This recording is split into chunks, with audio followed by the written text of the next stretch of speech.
Министерката за култура не си го одржа зборот, таа не изманипулира и нас, Издруженијето на джез музичари, советувањето на состанокот минатата недела дека владата ќе ја смени одлуката за времено сместување на новиот оркестар за джез музика во истиот објект. Ова го кажа од Синдикатот на Националната филхармонија, незадоволни од односот на министерката Бисера Костадиновска-Стојчевска.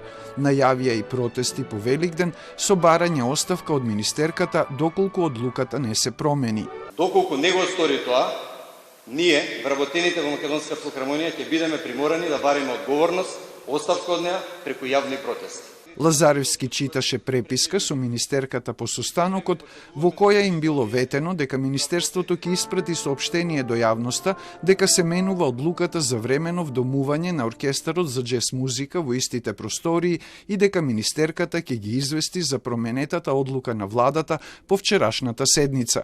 Но тоа не се случи. Одлуката на владата за времено вдомување до целосно оформување на оркестарот за джез музика остана иста, а револтираните вработени во филхармонијата ја одбија министерката за денешниот состанок, за кој од управниот одбор кажаа дека не добиле покана. Отсуството на просторни капацитети за двете установи под ист кров е причина од филхармонијата да ја отфрлаат одлуката. Не е исто биг бендот на Сдруженијето на джез музичари да одржува 2 до 3 концерти годишно овдека и 20 до 30 откако ќе биде сместен како нова национална установа, рекоа од филхармонијата. Ова филхармонија не заслужила сега да се узурпира работниот простор и да не може да продолжи да се ги обавува своите активности и да биде и да остане она што е.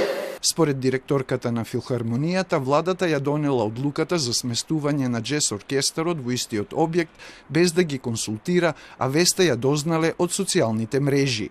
Ниту информација, ниту прашање, ниту разговор, ништо. Да, зградата е на државата и филхармонијата исто така, ама не и музичарите, уметниците и ансамблот. Начинот на користење и одвивање на активностите ќе биде во договор меѓу Националната филхармонија и оркестарот за джез музика, вели министерката во денешното соопштение. Во интерес на културата, но поради фактот дека на вработените во филхармонија им е најдобро познато чувството како е да се биде кираџија во сопствената култура. Убедена сум дека уметниците ќе најдат решение и ќе ги надминат овие непотребни и за публиката збунувачки реакции.